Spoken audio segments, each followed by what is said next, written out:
এয়া কেৰাহীত বকবককৈ উতলি আছে। আজি ৰান্ধনি মই নহয়, মই ভাত খাবৰ বাবে আহিছোঁহে। মই খালি থালিখন সজাই দিছোঁ। এয়া কচু আৰু মাছ আৰু জিকা জোল, দালি অমিতা দিয়া, ভাত, মাছৰ পেটু ভজা, মাছ ফ্ৰাই, সৰিয়হ আৰু ছজনা আৰু পুদিনাৰ চাটনি। খুব ধুনীয়া সুন্দৰ এসাঁজ আজি ভাইটি এটাৰ ঘৰত খাবলৈ গ'লোঁ। ঘৰলৈ যাবৰ বাবে কাপোৰ পেকিং কৰিছোঁ আৰু ছোৱালীয়ে মোৰ কাম বঢ়াই আছে।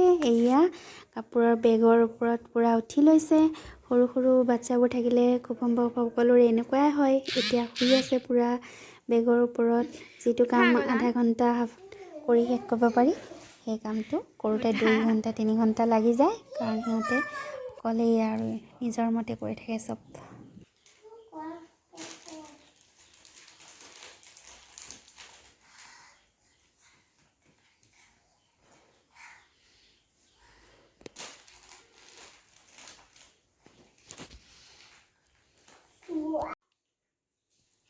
কি পিন্ধিছা দেহা?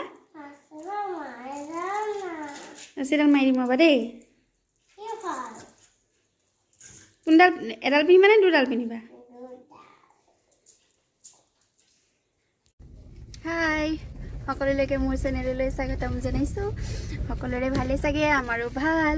আজি মই মোৰ ব্লগটো ষ্টাৰ্ট কৰি দিছোঁ। আমি এফালে ফুৰিব আহি আছোঁ। এয়া ইছানী, মই ধুনীয়াকৈ আমি এঘৰত ভাত খোৱাৰ নিমন্ত্ৰণ আছে। আমি তেওঁলোকৰ ঘৰলৈ আহি আছোঁ।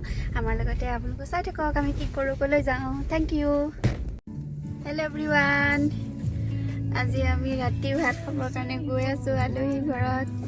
এয়া ইছানী, মই গৈ আছোঁ। দেখুৱাই দিয়া ইউনিকৰ্ণজনী তোমাৰ। এনেকৈ কৰি দিছোঁ। এইজনী ইউনিকৰ্ণ, আমাৰ দেহাবগৰ ফ্ৰেণ্ড, হয় নহয়?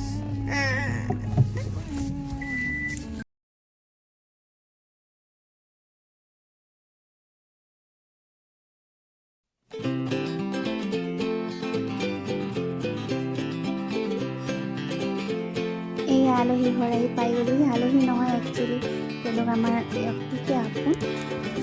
এয়া আহি পাই গ'লোঁ। ঘৰখন চাওকচোন, ইমান ধুনীয়াকৈ পৰিপাটি কৰি ৰাখিছে, খুব ভাল লাগে।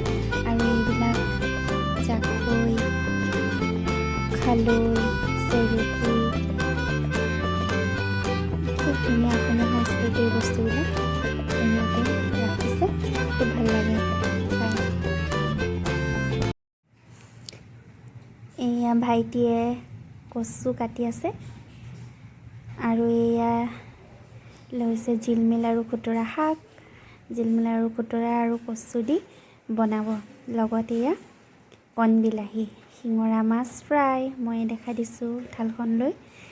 এয়া কেৰাহী পাতি দিছে, ইয়াত পিঁয়াজ, আদা, নহৰু দি এয়া কচুখিনি ঢালি দিলে। কচুখিনি ঢালি লৰাই লৰাই লৰাই লৰাই ধুনীয়াকৈ বনাইছে। ইমান ধুনীয়া হৈছিলে খাবলৈ। এয়া চাওকচোন, ৰংটো ইমান ধুনীয়া, ইমান টেষ্টি হৈছিলে নহয়। কচুখিনি যেতিয়া অলপ সিজিছে আৰু ভালকৈ সিজিছে, তাত অলপ জলকীয়া গুড়ি লগাই দিছে। জলকীয়া গুড়িৰ পিছত এই শাকখিনি, জিলমিল আৰু খুতৰা শাকখিনি দি আকৌ লৰাই আছে ধুনীয়াকৈ। তাৰপিছত লৰাই লৰাই এয়া আজিকালি মই বনোৱা নাই, পাঞ্জলে বনাইছে, সেইকাৰণে মই কৰিছোঁ।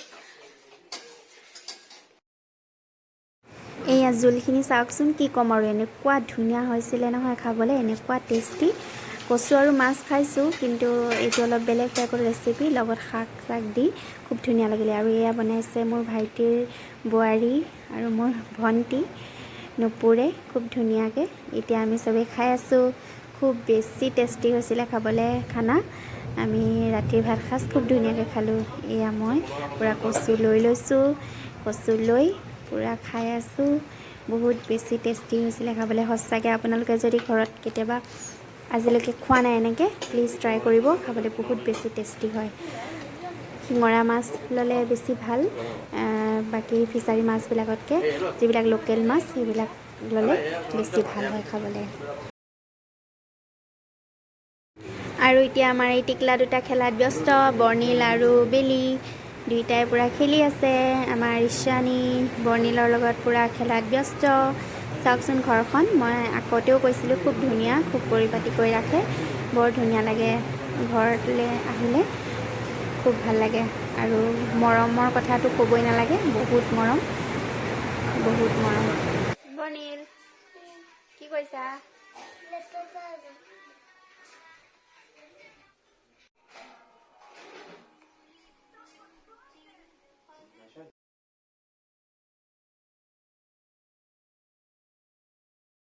ভিডিঅ'টো চাই যদি ভাল লাগিলে প্লিজ লাইক কমেণ্ট শ্বেয়াৰ কৰিব, আৰু নতুনকৈ যিসকল মোৰ চেনেললৈ আহিছে প্লিজ ছাবস্ক্ৰাইব কৰিব। Thank you. ভিডিঅ'টো চাই যদি ভাল লাগিলে প্লিজ লাইক কমেণ্ট শ্বেয়াৰ কৰিবলৈ নাপাহৰিব, আৰু নতুনকৈ যিসকল মোৰ চেনেললৈ আহিছে প্লিজ ছাবস্ক্ৰাইব কৰিব। Thank U.